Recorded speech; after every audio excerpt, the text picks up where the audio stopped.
Harta karun kerap menjadi istilah bagi penemuan benda-benda berharga seperti emas, berlian yang tertanam di dalam tanah. Namun sedikit yang menyadari bahwa nama itu merujuk pada sosok nyata pada zaman Nabi Musa yang bernama Korun.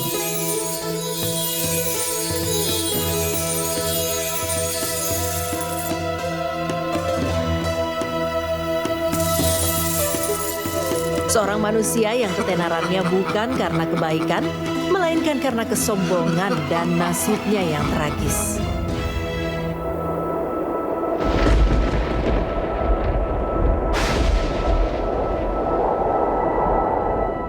Korun sebenarnya adalah kerabat dekat Nabi Musa. Nama lengkapnya adalah Korun bin Yasor bin Kohits bin Lawi bin Yakub, yang merupakan putra paman atau sepupu dari Nabi Musa. Pada mulanya ia adalah bagian dari kaum Bani Israel yang soleh dan hidup dalam kesederhanaan. Suatu hari, Nabi Musa mengunjungi Korun di rumahnya. Melihat kondisi Korun yang sangat miskin dan memprihatinkan, Nabi Musa pun iba.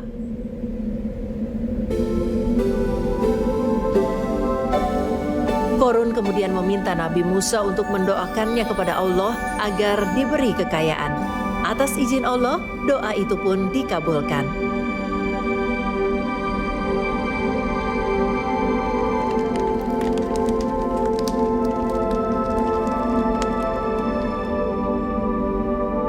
Korun diberi ilmu dan jalan untuk mengumpulkan harta.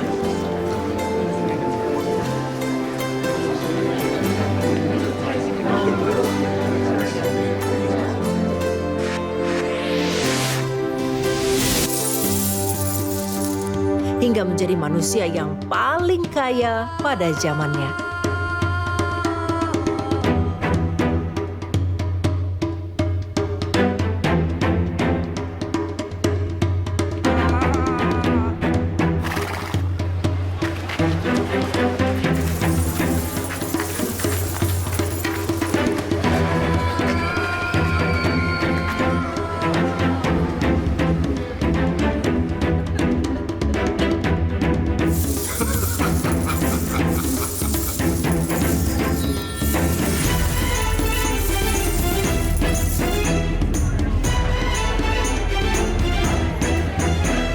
Kekayaan Korun begitu melimpah,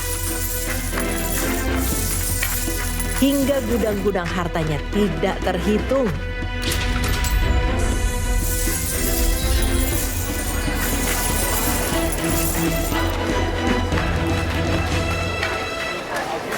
Allah berfirman dalam surat Al-Qasas ayat 76, artinya, sesungguhnya Korun termasuk kaum Musa, tetapi ia berlaku aniaya terhadap mereka. Kami telah menganugerahkan kepadanya perbendaharaan harta yang kunci-kuncinya sungguh berat dipikul oleh sejumlah orang yang kuat-kuat. Ketika kaumnya berkata kepadanya, "Janganlah engkau terlalu bangga. Sesungguhnya Allah tidak menyukai orang-orang yang terlalu membanggakan diri." Kaumnya yang beriman telah mengingatkan agar ia menggunakan hartanya untuk negeri akhirat.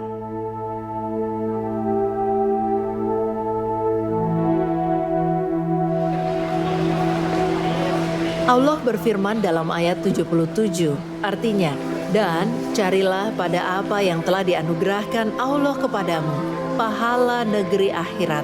Tetapi janganlah kamu lupakan bagianmu di dunia. Berbuat baiklah kepada orang lain, sebagaimana Allah telah berbuat baik kepadamu. Dan janganlah kamu berbuat kerusakan di bumi. Sesungguhnya Allah tidak menyukai orang-orang yang berbuat kerusakan."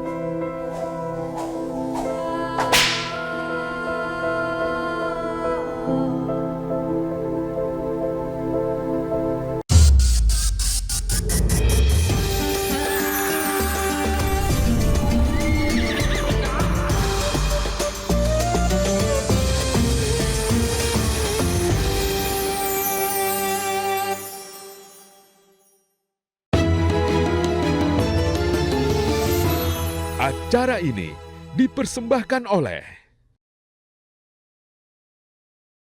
Pernah merasa hebat saat marah?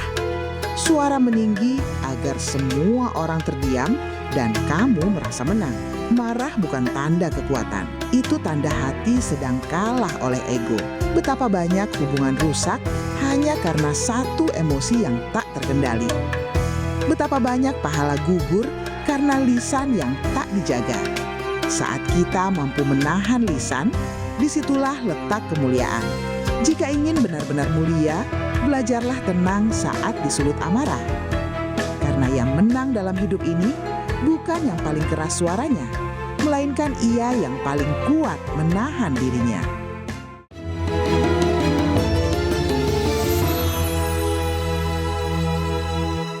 Assalamualaikum warahmatullahi wabarakatuh. Waalaikumsalam warahmatullahi wabarakatuh. Amma ba'du. Ibu-ibu sekalian, apa kabar? Baik, Pak. Mudah-mudahan puasanya hari ini semuanya lancar. Ada yang sudah marah-marah nggak hari ini? Banyak. Wah, banyak, nggak boleh. Salah satu simbol melakukan puasa itu adalah menahan marah.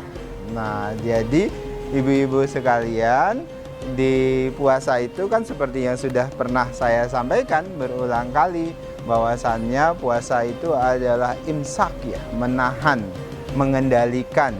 Jadi pada prinsipnya salah satu ciri-ciri orang bertakwa, gitu, tujuan akhir dari puasa itu kan la'allakum tattaqun, supaya kita bertakwa. Nah, dalam Al-Quran banyak sekali ciri-ciri orang bertakwa itu. Salah satu atau sebutlah salah 4 dari ciri orang bertakwa itu, pertama, dia tentu bisa menahan marah.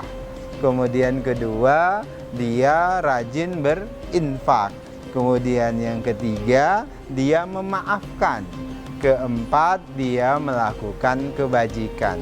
Nah, 4 ciri ini itu juga harus kita latih selama kita melakukan ibadah puasa Ramadan. Karena esensinya seperti kita sekolah di madrasah. Puasa itu adalah madrasah buat kita menjadi pribadi-pribadi yang bertakwa. Nah, Allah itu menyampaikan firman bahwasannya ciri-ciri orang bertakwa banyak sekali. Nah, salah satunya atau salah 4-nya adalah 4 yang saya sebutkan tadi. Ibu-ibu sekalian, coba kita tengok tadi, kita dengarkan surat Ali Imran 133. Ada prinsip namanya musari'ah, artinya bersegera. Jadi dalam surat itu, dalam ayat itu disampaikan, bersegeralah mencari ampunan Allah Subhanahu wa Ta'ala. Sakit kepala, minum Panadol Extra baru isi 4, harga terjangkau. Hidup adalah proses. Di atas semua pencapaianku, masih ada yang membuatku ragu. Karenanya bila perlu, aku minum Nuriskin Ultimate setiap hari. Memelihara kulit agar sehat. Nuriskin Ultimate. Aduh, redakan cepat dengan Polisilen, formula jempol kembali gaspol dari Faros. Aduh, redakan cepat dengan Polisilen, formula jempol kembali gaspol dari Faros. Aduh, redakan cepat dengan Polisilen, formula jempol kembali gaspol dari Faros. Tanah air, ku tidak kulupakan, kan terkenang selama hidupku. Tanahku yang ku cintai, engkau ku hargai. Bersama membangun tanah air dengan Mortar LM. Sakit kepala, minum Panadol Extra baru isi 4, harga terjangkau.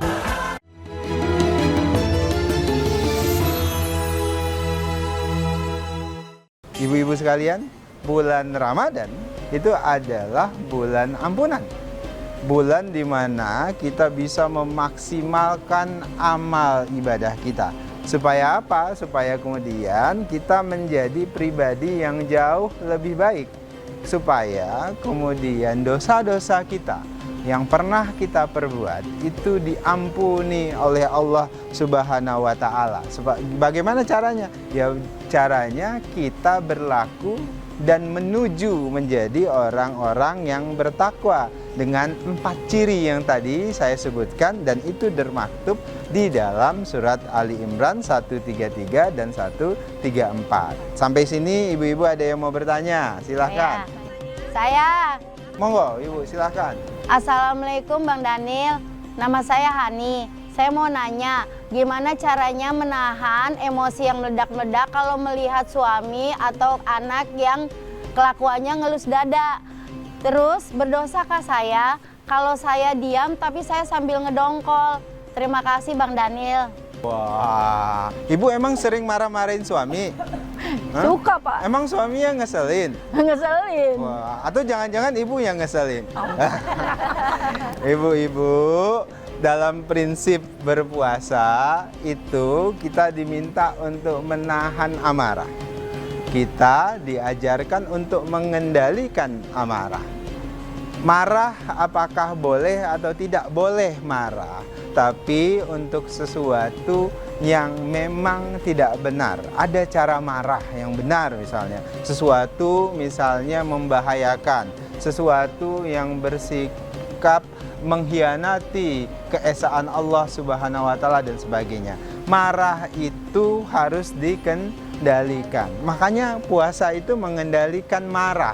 Jadi ibu-ibu kalau kesel dengan suami, ya omongin baik-baik, ngomong baik-baik. Tapi kalau kemudian bisa diomongin baik-baik, doakan dengan berharap kepada Allah Subhanahu wa taala suami kita atau siapapun itu bisa berubah. Tapi ada satu lagi akhlak seorang muslim dan muslimah, yaitu memaafkan. Jadi kalau kita bicara tadi surat Ali Imran 133 dan 134 dengan ciri-ciri orang yang bertakwa, itu pertama menahan marah, kemudian kedua dia memaafkan, Bu. Jadi kita punya watak harus memaafkan. Jadi ketika kita mampu memaafkan, itu adalah level keimanan kita, level kesolehan kita yang lebih tinggi ketimbang menghukum.